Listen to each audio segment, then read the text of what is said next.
Pemirsa, Anda masih bersama kami dalam Berita Lampung.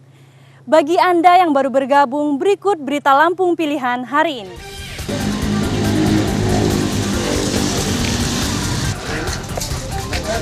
Seorang residivis yang sudah 4 kali masuk penjara ditembak polisi tulang bawang karena mencuri.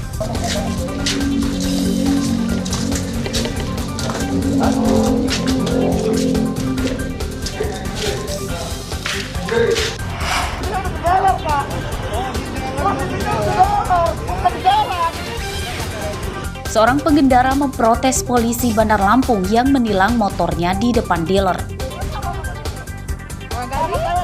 Izin kebenaran melaporkan telah terjadi perdebatan singkat antara pengendara motor dan pihak kepolisian dari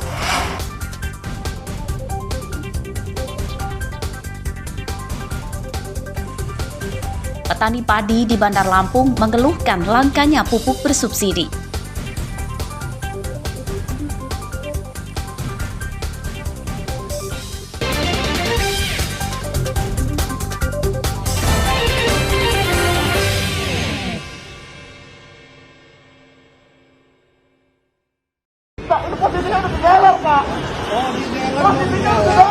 Seorang pengendara motor memprotes polisi saat diberi sanksi tilang dan motornya akan disita. Protes dilontarkan karena pengendara motor beralibi sudah berada di halaman dealer dan tidak di jalan raya. Protes terjadi di depan salah satu dealer motor di Jalan Ahmad Yani, Bandar Lampung.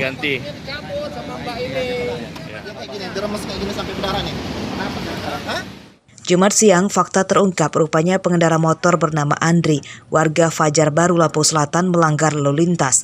Motor dihentikan polisi karena tidak dipasang plat nomor polisi, tidak ada spion dan menggunakan knalpot brong. Karena berada di kawasan ramai, polisi membawanya ke halaman dealer.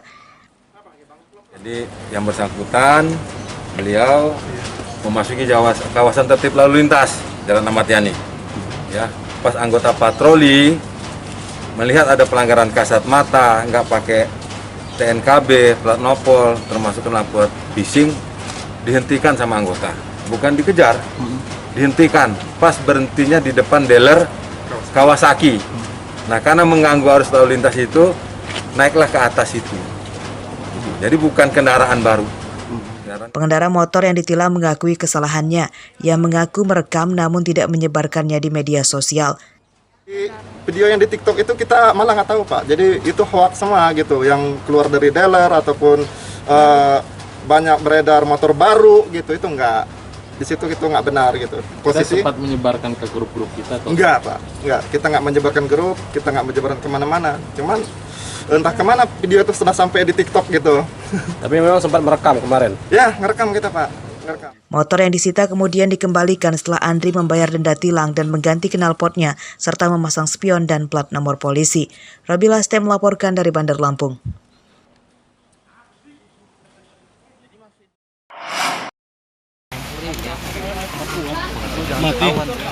Beginilah penampakan barang bukti 6 juta lebih batang rokok dalam kemasan berbagai merek yang disita Bea Cukai Lampung sejak Juni hingga Desember 2021.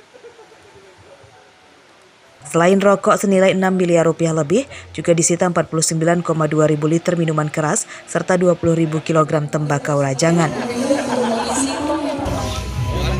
Seluruh barang bukti yang didapat dari razia serta digagalkan dalam upaya penyelundupan itu lalu dibakar karena sudah berkekuatan hukum tetap atau inkrah. Pemusnahan digelar di kantor Bea Cukai Lampung. Menurut petugas Bea Cukai, para penyelundup kini semakin pintar. Bahkan ada motif baru dalam penyelundupan rokok ilegal melalui pemesanan daring. Bea Cukai membentuk tim siber untuk mengawasi penyelundupan rokok atau miras tanpa izin itu. Menurut kami unik dan rumit, sehingga kami membentuk satu tim, ya, namanya Cyber Patrol. Kita juga melakukan patroli melihat perdagangan mengenai internet ini, ya. Dari situ kita bisa mendeteksi, oh, ini ada pemesanan, nanti pengirimannya melalui jasa titipan nanti kita tahu. Penangkapan terbanyak terjadi di Pelabuhan Penyeberangan Bakauheni, Lampung Selatan. Bea Cukai juga akan menggelar sosialisasi pada pemilik toko atau warung untuk tidak menjual barang ilegal itu. Arsadi Saputra melaporkan dari Bandar Lampung. Ya, gua baru sampai di gas.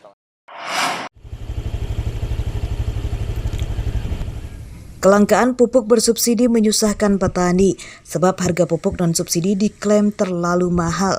Hal tersebut dikeluhkan para petani padi di Kota Bandar Lampung. Harga pupuk non-subsidi jenis KCL tembus Rp900.000 per sak, sementara yang bersubsidi di kisaran Rp150.000 per sak. Untuk menyiasati kelangkaan pupuk bersubsidi, para petani beralih menggunakan pupuk kandang dan cair. Metode ini rupanya bisa memaksimalkan tanaman.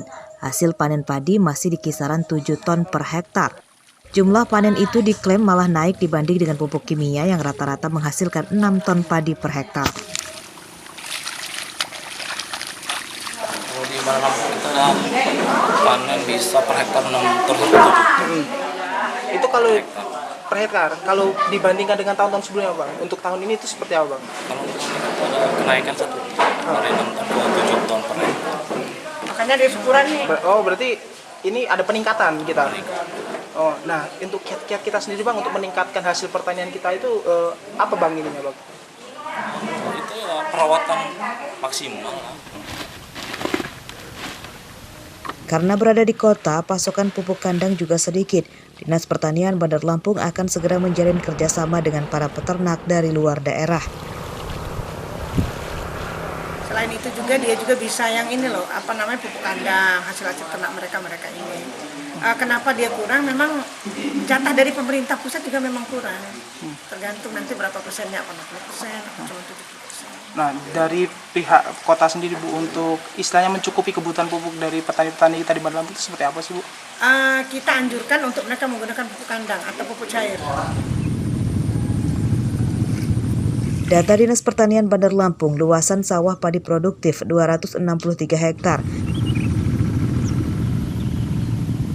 Selain kelangkaan pupuk, masalah lain petani padi yakni menurunnya harga gabah yang kini di bawah Rp5.000 per kilogram.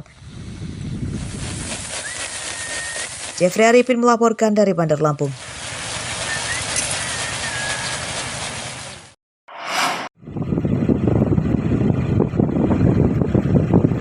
Warga Pulau Pasaran, Kelurahan Kota Karang, Kecamatan Teluk Betung Utara, Bandar Lampung sudah bisa menggunakan jembatan darurat untuk beraktivitas. Jembatan dari kayu itu bisa dilintasi motor dan bentor atau becak motor. Foto kan. Jembatan darurat sudah mulai difungsikan.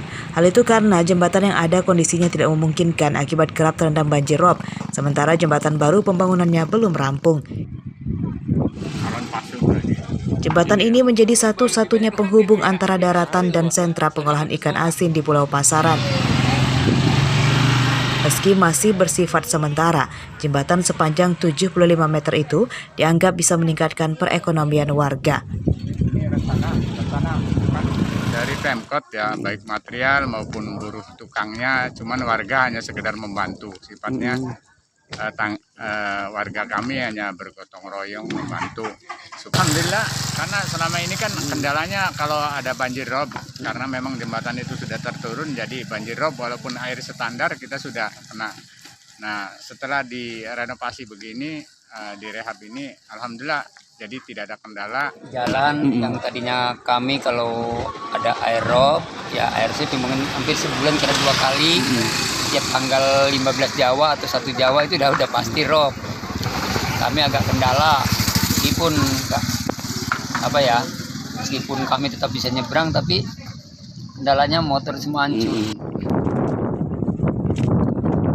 Jembatan dibangun menggunakan 20 kubik kayu yang diklaim mampu bertahan selama 1 tahun.